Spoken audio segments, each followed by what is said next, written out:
Welcome to Sense and Sensibility, the Inflation Guy podcast. I am Michael Ashton. I am the Inflation Guy, and I am your host. And today we're going to do something a little bit different in that we're going to talk about something that is both sort of endemic, it's sort of everywhere, but also it's something that we don't tend to think a whole heck of a lot about when it comes to actually making investment decisions. When we think about inflation and we think about making investment decisions, we tend to think on the risky end of the spectrum. We think about commodities or real estate or long-term inflation-linked bonds or things like that, where your performance can be measured in percents. You can add a lot of nominal and especially real performance. Today I'm going to talk about cash because cash is sort of interesting because it's an asset class. Short-term cash. I'm not talking about necessarily just the dollars and cents in your wallet or your purse. I'm talking about cash equivalents, things that are sitting in the bank account that earn zero or earn the T-bill rate, but that are super liquid items that you hold. And a lot of people tend to think of this asset class as sort of an add-on or a placeholder. And there's a sense in which that is true. But it also it has sort of a unique position in our portfolio. And so that's what we're going to talk about today. Cash actually is an option in a sense, and the cost of holding that option is related to inflation. So let's start with why we hold cash. There obviously are a lot of reasons that a person might hold cash. An obvious one is that there's an anticipated need. You're going to have to pay your kids their allowance, or you're going to have to you have a particular cash expenditure in mind that you're going to have to shell out for in the near future, and so you've liquidated some less liquid assets so that you have it sitting there. Maybe you're going to make an investment in a private equity firm, and so you have to have that cash there. We also keep cash for precautionary needs. That is something, it's an unknown. I don't know that what I'm going to need this cash for, but I know that things come up and that I'm going to need the cash for precautionary reasons, or at least it's a good thing to have around. And in fact, investment advisors will often tell people that the first thing they should do when you start to save is to set aside 3 months or 6 months or whatever, pick a number, of cash as an emergency fund. And so that's addressing the precautionary demand side of things, that you might lose your job and suddenly you need to have something liquid that's available that you can apply to your near-term expenses. You might hold cash because there aren't any better alternatives, that you look around the investing landscape and you say, gosh, stocks look really expensive on a trailing PE basis, and bond yields are too low, and you sort of go through the menu of potential investments and you go, oh, this all kind of sucks. I think maybe I'll just hold cash. Some people hold cash as because they have a fear of risk, the old stuff it in the mattress approach, and that's distinct from the prior use. If you think that prices are too high and nothing's attractive, it's not the same as being afraid of risk. It's just saying that you're not getting the right price for risk. But there are people who are just legitimately afraid, and so they have more than they need for anticipated needs. They have more cash than they need for precautionary things that are likely to go wrong or that could reasonably go wrong. And they just keep lots and lots of cash because they are just afraid of losing nominal value over time. Retirees often have this issue. And frankly, I think they get bad advice a lot of times. People tell retirees to hold more equities than they're comfortable with, because the alternative, sitting in cash, is a way to lose money slowly. But retirees also fear losing money quickly. And so, again, often they don't necessarily get the best financial advice.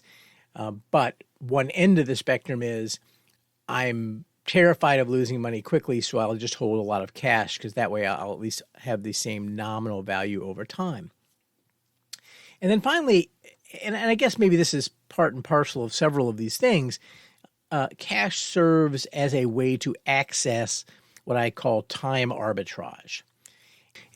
And what I mean by that is, let's suppose that you're thinking about making an investment, and let's just suppose it's an investment in the stock market. And so you look at the prices today, and maybe they seem high to you, maybe they seem low to you. Obviously, the secret of great returns is buying low and selling high. And let's think about what your expected return is between now and 5 years from now. Well, it depends a lot on what the path of your investment is, what the path that you take relative to the path that the stock price takes. You could buy today, and you would buy today if you thought that the price of the stock was as low as it was likely to get, or close to as low as it was likely to get. But if you thought the price today was very high and there was a chance that you can get it appreciably cheaper sometime, say in the next year, then it would behoove you to keep that option open and to maybe wait a little while to go and buy. And you might end up buying it a little more expensively. You might buy it a little more cheaply, but on balance, you believe that you're more likely than not to be able to buy this a little more cheaply, and therefore to realize a higher return between now and 5 years from now. The first year owning cash, and then the next 4 years buying the particular investment that you have in mind. And so you can sort of think about all of these paths of investment outcomes that are all related to the one investment you want to make, but have to do with when you make that investment. And so how does cash enter into this? Well, holding cash gives you the opportunity to potentially access some of those various potential outcomes, right? So if you have that liquidity, then at any time you can then go buy that stock that you have in mind. And so having the cash gives you that option. It gives you, again, it allows you to access those paths. It gives you the ability, although not the requirement, not the obligation, to go and make that purchase when you want to. Well, having the ability to do something, but not the obligation to do it, sounds a lot like an option. In fact, that's the way we usually describe options. And optionality is that you have the right but not the obligation to do something. And the way we normally sort of think about financial options, it's sort of a no-lose proposition, right? That you'd only exercise that option if you absolutely know that you're above the strike price. And so exercise that option is automatically a win. But not all options are like that.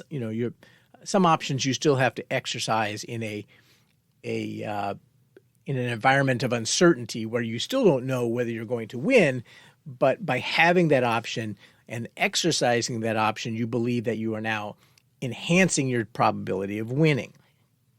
So that's what cash does. So cash is kind of operating here as an option. Now, what is the cost of that option? I mean, it's free, right? You're just holding cash. It doesn't cost you anything to hold cash, but it does.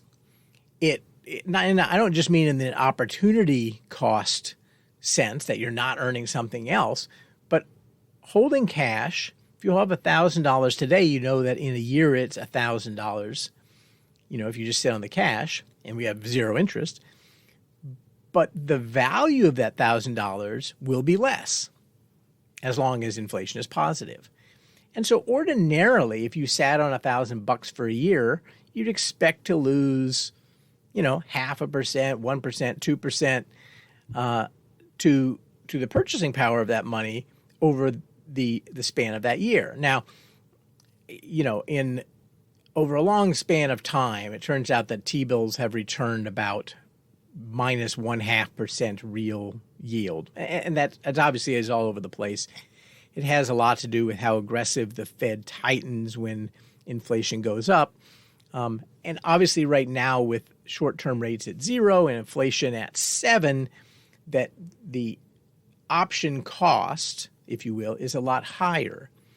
And even over the last couple of years, with inflation at 2 and interest rates at 0, you still had a cost of that option of about 2% of purchasing power per year. And now it's up to 7%. Okay, so what does that mean? What's the significance of the fact that that option cost has gone up? Now your cash is a little more poisoned than it was. The option to sort of sit on that and wait has gotten a lot more expensive. And so if you think about all of the, think about the 5-year outlook, and you think about all these paths. I can buy today, I can buy in a month, I can buy in 6 months, but all of those paths now come with this cost of 7% per year instead of 2% per year. And so the number of paths where it makes sense to wait to buy whatever you're going to buy, the number of paths is smaller. And so that will tend to, among other things, make you want to buy that risky asset sooner than you otherwise will, because now cash is more of a wasting asset than it was 2 years ago. And so I think that's part of what's behind the run-up in stocks we've had over the last 6 months or so. As inflation has gone up, it has, and honestly, I can see this firsthand in the conversations that I have with people who are sitting on cash. They can't stand having all the cash that they have because they recognize that it's a wasting asset. And a lot of that money, not so much the people I talk to because we give them other ways to address the issue, but a lot of people, I believe, who had been sitting on cash said, okay, I know stocks are expensive, but I can't wait for it anymore. It kills me to wait, so I'm just going to take the punt here. And let's hope that markets really are efficient, and so I don't actually know anything about the path of stocks, and so I'll get lucky. And so I think that's part of what's going on, is that the increase in the cost of holding cash and the increase in the cost of waiting has made people jump a little faster. I think this also, and this is a little more speculative, I think, even than that, but I do think this also probably enhances the velocity of money. We know that the velocity of money is the inverse of the demand for what? Real cash balances. And so if your demand for cash balances is going down because this options cost is going up, then cash is even more of a hot potato, and you want to hold smaller cash balances. And the flip side of that is that money velocity goes up. And so this is sort of a knock-on effect of the higher inflation if it's not addressed by the Federal Reserve. I think about what happens if the Federal Reserve raises overnight rates to, say, 6%, then the value of that cash option, the cost of that option now goes down to 1%. You have 7% inflation and 6% overnight rates. So by not addressing inflation, the Fed is in fact sort of feeding back into the inflationary cycle by causing money velocity, most likely, to accelerate, because the demand for cash is going to go down. And obviously the other implication is that there is a great need out there for inflation-related cash. There aren't a lot of alternatives. There aren't a lot of ways to dodge this bullet. If you're holding cash, you'd be happy to just earn the price level. One way to do that is to buy I-series savings bonds, but then you lose liquidity. I-series savings bonds are great for an emergency fund, but only if the emergency fund is something you're not going to need in the next couple of months, because if you have to cash in your I-bonds too soon, then there's a penalty of months worth of interest, several months worth of interest. And so it's not a great alternative to something that's truly liquid like cash. You can get very short-dated tips, not too short, but something under a year. And that's probably about the best option that you really have. But it's not my intention here to talk about what investment actions you should take here. The intent of this podcast was really just to sort of present to you the idea that cash is an option whose cost is inflation, and give you something to think about, some of the implications for other markets. Well, thank you for tuning in today. If you have a comment on this, and I know this is sort of a little more esoteric than some of my other podcasts, but if you have any thoughts on these musings, then you can write to me at inflationguy@enduringinvestments.com. You can go to the website at enduringinvestments.com and fill out the contact form, and I'll contact you if you do. You can go and you should subscribe to the podcast. You should follow. You should go to my blog at mikeashton.wordpress.com and subscribe to that. You can follow me at inflation_guy on Twitter. And of course, if you like this content, then make sure you tell your friends and get them to sign up as well. Thanks for tuning in to Sense and Sensibility, the Inflation Guy podcast. As I said, I am Michael Ashton. I am the Inflation Guy. Defend your money, whether it's real or nominal. And if inflation is coming for you, remember, you know a guy.